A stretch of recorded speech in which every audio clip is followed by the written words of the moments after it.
Hello! Hello. On vient de passer la douane. Sans aucun souci. Les gens étaient très sympas pour des douaniers qui sont quand même censés être un minimum sérieux. Et on a dû payer donc 638 pesos mexicains par personne, c'est à peu près 20 euros. Ah, on va aller là. On revient. En fait, c'était pas fini. On avait passé la sécurité pour le tampon, mais on n'avait pas passé la sécurité pour voir ce qu'il y avait dans nos sacs. Là, on va passer la porte du Mexique. On a absolument 0 pesos sur nous. Voilà, on est sans argent. Et surtout, la prochaine ville est à 54 minutes en voiture et à 12 petites heures à pied d'ici.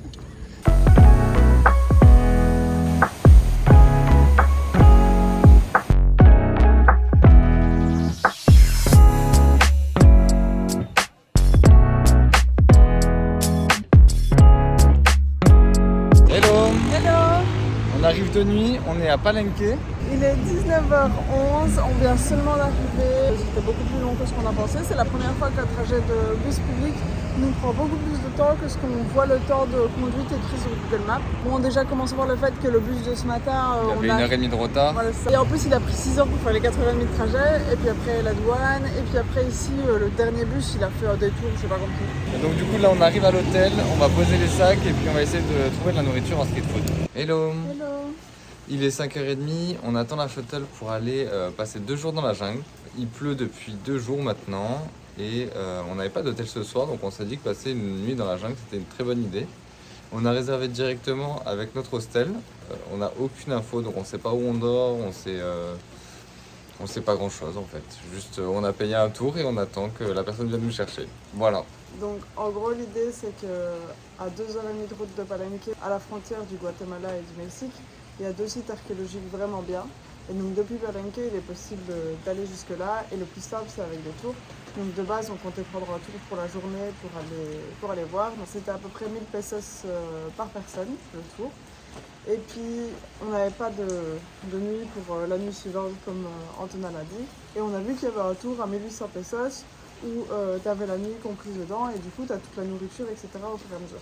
Et donc on se dit, bah, Tant qu'à faire.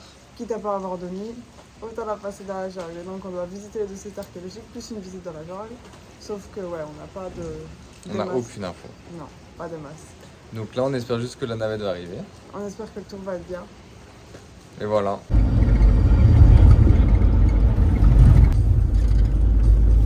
Ça se passe? Ça se passe. Ça se passe. C'est pas trop compliqué la vie. Non. Non, ça va. Hello. Hello. On vient d'arriver après 1h30 de bus, un petit déjeuner à volonté et encore 1h30 de bus. Oui. On est arrivé à la frontière avec le Guatemala, on est de retour. On va prendre une lancha pour faire 30 minutes de bateau. On descend de la jungle et arrive ici. On s'est un peu pris dans le bar parce que d'habitude on fait notre petit truc. Le transport très confortable, puis le petit déjeuner buffet à volonté. Et donc on a mangé une portion d'œufs absolument astronomique. Donc là on n'a absolument pas faim. On a mangé des bises, on a mangé du riz, on a mangé des tortillas, on a bu du jus d'ananas et du jus de pastèque. On a bu un petit thé, un petit café, enfin voilà, on s'est fait péter de vie. Et puis après dans le bus ils nous ont mis un petit dessin animé. Oui, Donc ils ont mis voilà. Lucas. Et il pleuvait légèrement, très légèrement, mais honnêtement c'est tellement beaucoup 1000 fois mieux qu'hier. J'espère que ça va rester à peu près comme ça ou sans pluie pendant toute la journée, tranquille. Ici la rivière et les petites lanchas.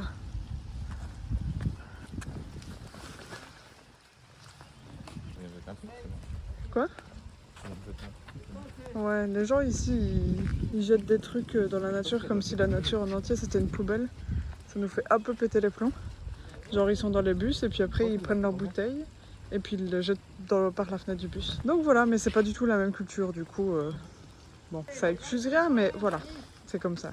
On est arrivé sur le site de Yaxchilan. Pour l'instant ça se passe bien, on a pris une petite lancha, donc 45 minutes de lancha, sous la pluie, c'était très désagréable. Ça, c'est pas la partie la plus fun. Mais bon là on est arrivé, c'est cool, on vient de faire le petit labyrinthe qui est juste derrière nous là-bas. Oui. On n'avait pas le droit de rentrer, mais on est rentré quand même parce que c'est pas grave. Non, en vrai, on avait passé le truc en se disant oh c'est dommage, c'est fermé. Et puis on a vu tout le groupe qui a pris le guide, qui est rentré. Et donc on était là, bon, si le guide y va, Tu sais qu'on peut y aller. c'est qu'on peut y aller. Hein. Et donc voilà. Donc voilà. On vient de finir le site de Yaxchilan et on avait 2 heures allouées à ça par notre guide. On trouve que c'est un petit peu court si vous aimez prendre votre temps et lire un petit peu tous les panneaux et tout voir. Là, on n'a pas pu faire l'Acropolis Sud. Et puis, on vient d'arriver à l'endroit où il y a la lancha et pour l'instant, il n'y a pas de lancha et il n'y a pas de guide. Donc, voilà, donc on est peut-être revenu un petit peu en avance. Pour vouloir être à l'heure et ici, personne n'est jamais à l'heure. Il est possible de prendre un guide, donc là c'était 250 pesos pour les 2 sites. Moi je trouve pas que c'est super intéressant parce qu'on avait l'impression quand on est passé à côté d'eux que le guide il t'explique grosso modo ce qu'il est déjà marqué sur les panneaux. Donc si tu sais lire l'anglais ou l'espagnol, bah, tu sais tout à fait comprendre pourquoi et comment les choses sont arrivées là. Et en plus il fait vraiment que la partie basse, donc c'est-à-dire la Grande Plaza. Et il y a des grands escaliers qui sont très beaux, qui montent vers l'édifice 33 et ils vont jusque là. Mais après, tu peux encore monter dans la jungle jusque l'Acropolis Sud, ce qu'on n'a pas eu le temps de faire parce que le chemin est un peu long. Et donc ça, je pense que clairement, ils ne le font pas. Et puis après, il y a la petite Acropolis ou l'Acropolis Ouest. Et celle-là, clairement, ils n'y vont pas non plus, je pense. Donc ils font juste, grosso modo, la moitié du site. Et c'est vrai que nous, on s'est un peu casé sur leur cadence pour se dire, voilà, on a le temps. Mais on ne savait pas qu'évidemment, ils allaient faire que la moitié du bazar et puis ce serait tout. Et donc forcément, en se casant sur leur cadence, on a été un peu lent à voir toute la Grande Plaza, etc. Quoi. Voilà. Donc voilà. Hello. On a trouvé un des habitants de la rivière. Il a des grandes dents.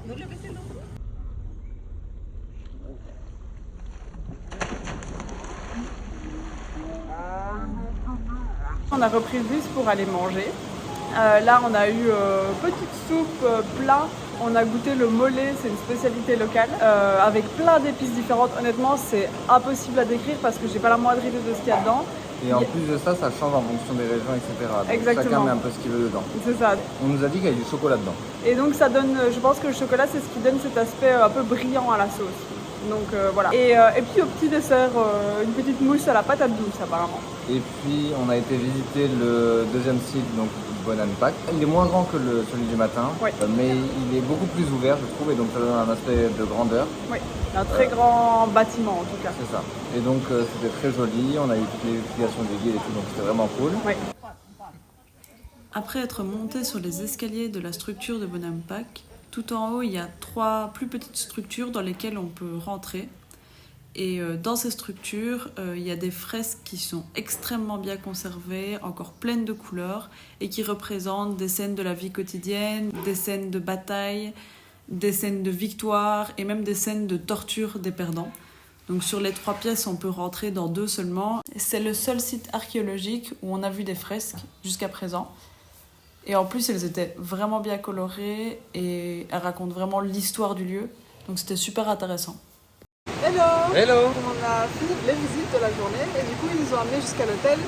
Donc on ne savait pas du tout dans quoi on s'était embarqué, on ne savait pas à quoi ça allait ressembler, on savait bien que c'était au milieu de la jungle, entendre le bruit des oiseaux, tout ça, mais rien de plus. Et c'est plutôt sympa. Très sympa même.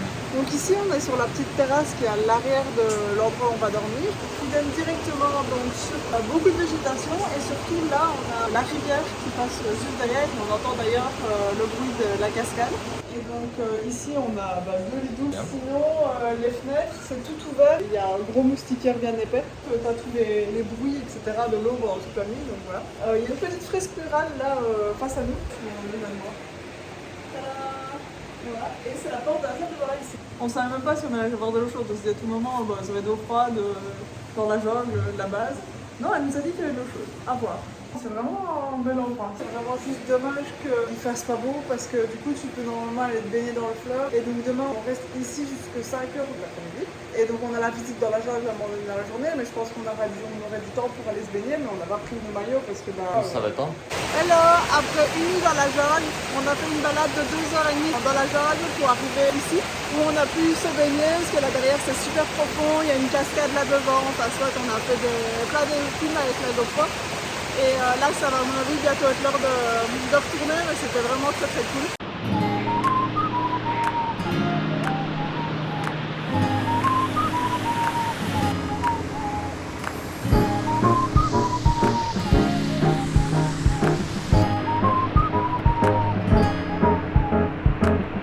Et voilà, alors là c'est la partie haute.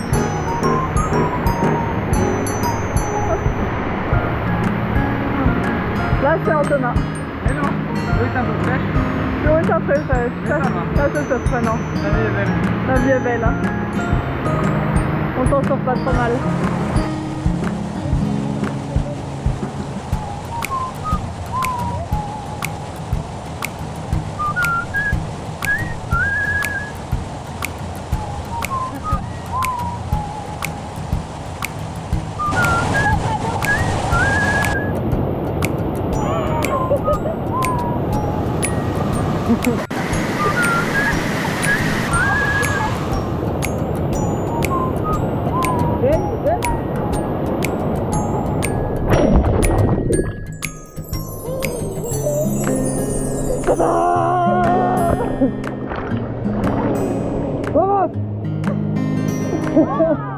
Hello. Hello. Donc on est revenu ici après cette bien baignée et là on a eu une dernière fois accès à la chambre pendant 30-40 minutes histoire de rassembler toutes nos affaires, se laver et là on n'a plus accès à la chambre. Il est 2h, c'est l'heure de manger. Le petit repas du midi, du riz, des beans, ça c'est juste la base, et du beefsteak à la mexicanos, donc c'est du bœuf avec des tomates, des oignons. On a notre navette retour qui doit venir nous chercher entre 4h et 5h30. On récapitule si vous voulez. Ok. On vient de finir les 2 jours dans la jungle, c'était grave cool. On voulait venir visiter les 2 sites archéologiques qui sont tout près d'ici, Yaxchilan et Bonampak, qui sont à 2h30 de Palenque. Et donc de base, on avait prévu de faire un trip d'une journée, c'est à peu près 1000 pesos par personne. Sauf qu'il s'avère qu'on n'avait pas d'endroit où dormir la nuit passée, puisqu'on avait mal réservé nos hôtels, et qu'il y avait possibilité de faire un trip de 2 jours, une nuit, pour 1800 pesos par personne. Donc on se dit, Tant qu'à faire. c'est l'occasion qui fait de lardon. C'était très cool, franchement, on est content. Enfin, en tout cas, moi je suis contente d'avoir. Je suis content aussi. C'était vraiment sur un coup de tête. Il était 5h, 5h30 quand on a réservé pour le lendemain partir à 5h, 5h30. Donc Ouais. voilà. C'était 1800 pesos par personne, c'est quand même cher, mais par rapport à notre budget de 1700 pesos par jour pour nous deux, bah, du coup, ça, pour 2 jours, ça rentre plus ou moins dedans. Et je trouve que ça vaut plus la peine que de faire un jour. Ouais. Parce que du coup, tu payes seulement 800 pesos en plus, puisque la journée c'était 1000 pesos et tu reviens le soir sans dîner. Là, tu restes 2 jours, tu as le dîner le soir hier en plus, tu as la nuit d'hôtel qui est comprise en plus, tu as le petit déjeuner de ce matin qui est compris en plus, tu as le guide de la matinée avec se balader dans la cascade et tout, puis tu as le repas ici. C'est bon? Oui. Ciao! Ciao. Hello. Hello! On est toujours à Palenque. Oui. Et aujourd'hui, c'est la journée piscine, puisque il fait très beau. Du coup, on va visiter Misola et Agua Azul. Misola, c'est une cascade unique dans un grand bassin. Et Agua Azul, c'est une série de cascades qui ressemble un petit peu à Semuc Champey. Donc on est au premier site Misola. Il y a une petite marche de 20 minutes avant d'arriver aux cascades. Ce qui est très bien, c'est que tout le monde va en premier à Agua Azul. Et du coup, on était les seuls à descendre du bus, ce qui est plutôt cool, puisque avec un peu de chance, il n'y aura pas grand monde à cette cascade-là. Et quand on ira cet après-midi à Agua Azul, bah, il y aura encore moins de monde. Peut-être. Peut-être, j'espère. Bonne petite journée, relax en perspective.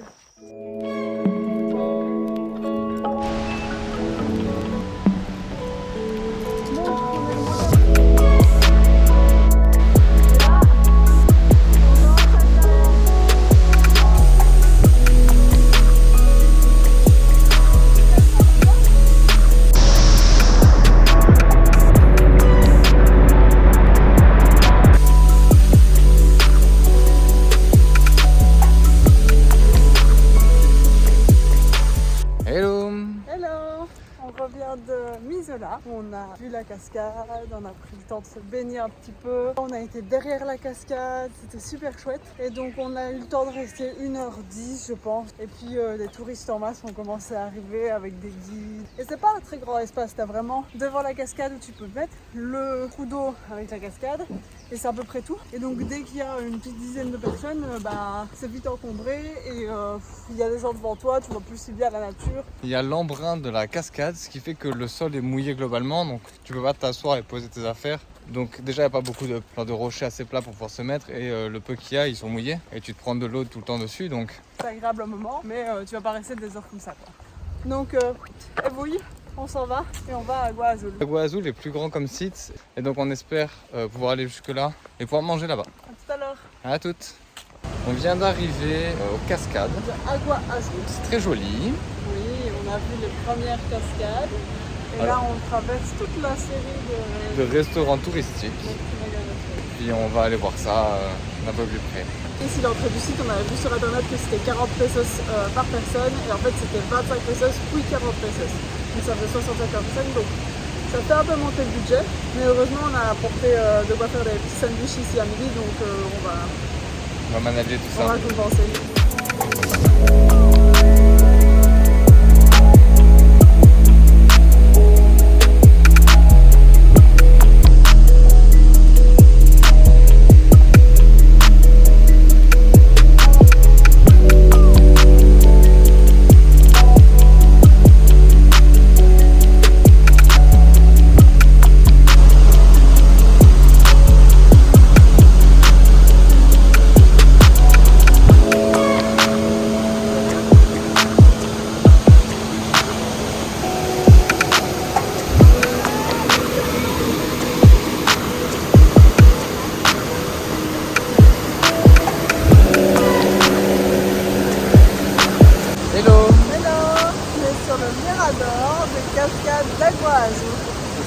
Le Mirador, c'est juste le point de vue au-dessus des grosses cascades de l'entrée.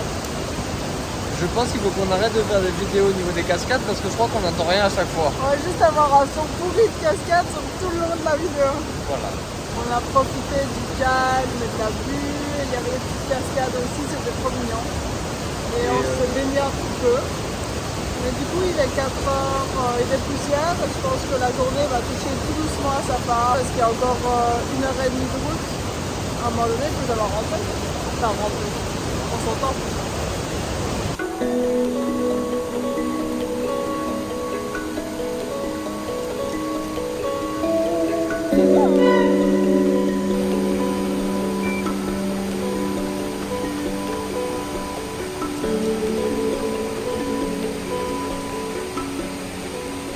Hello! Hello!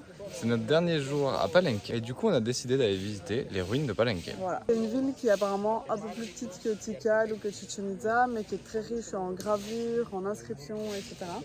Donc voilà, plutôt sympa.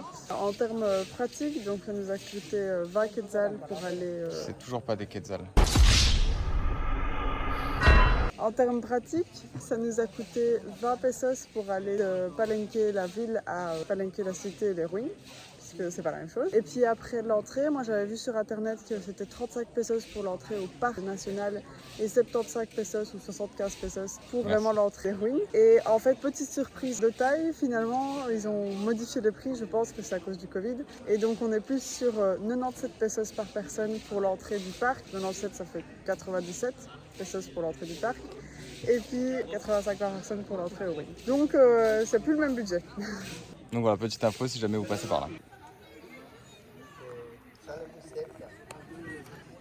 Les 3 caractères, les 3 personnages clés sont le roi, le dieu Kawin et le dieu...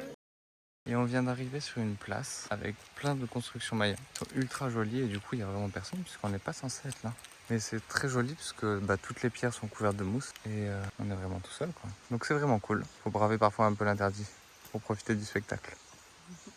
On vient de finir la visite de Palenque. Donc le site est très grand, on a passé 3 heures pour tout visiter. On est passé sous une barrière où on n'avait pas le droit d'aller pour aller voir un complexe un peu plus loin où il n'y avait personne.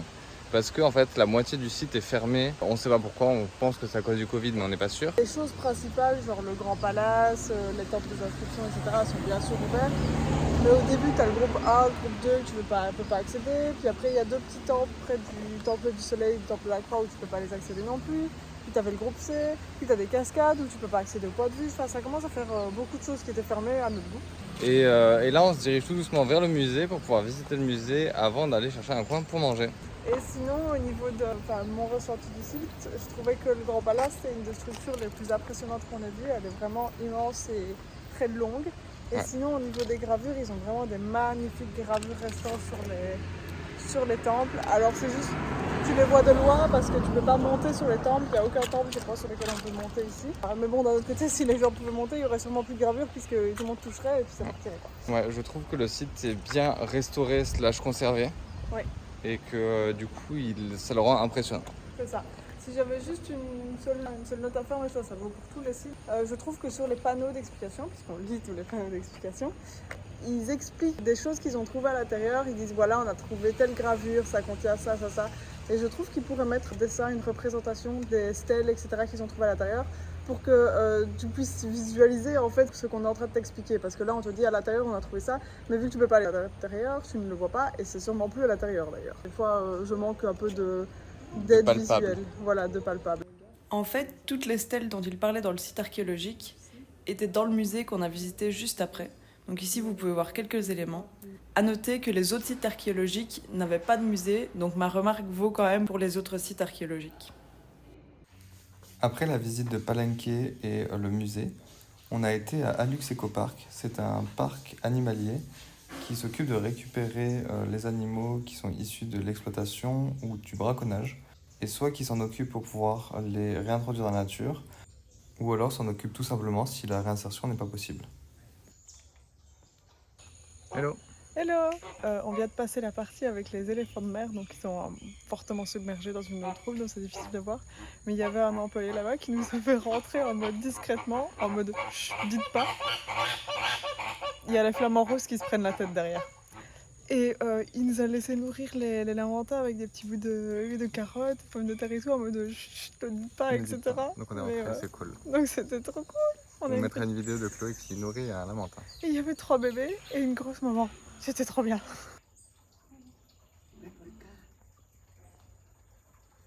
Tiens, les flamants roses qui faisaient concert pendant que j'étais en train de parler, là maintenant, ils sont très calmes. Hein, ah oui, mesdames et messieurs, là.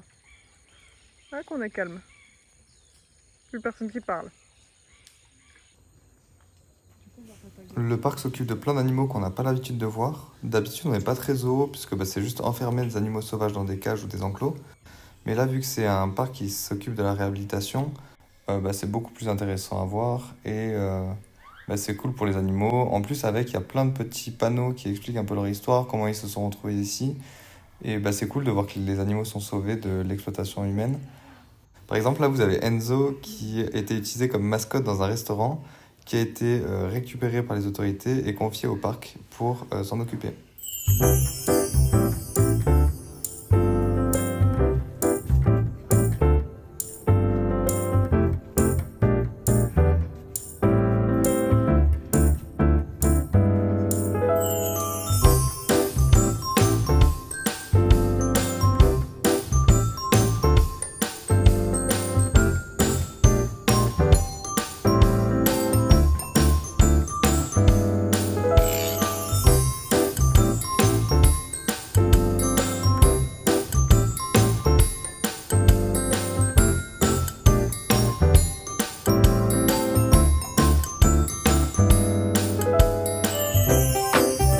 Et voilà, c'est la fin de la vidéo sur Palenque. On vous laisse sur Oscar le Oslo qui se balade. On espère que vous avez bien aimé la vidéo, que ça vous a distrait et que ça vous a permis de voyager un peu. Si vous avez aimé la vidéo, n'hésitez pas à mettre un j'aime et à vous abonner pour suivre nos prochaines vidéos. Et mettez un commentaire aussi. Bye bye! Ciao!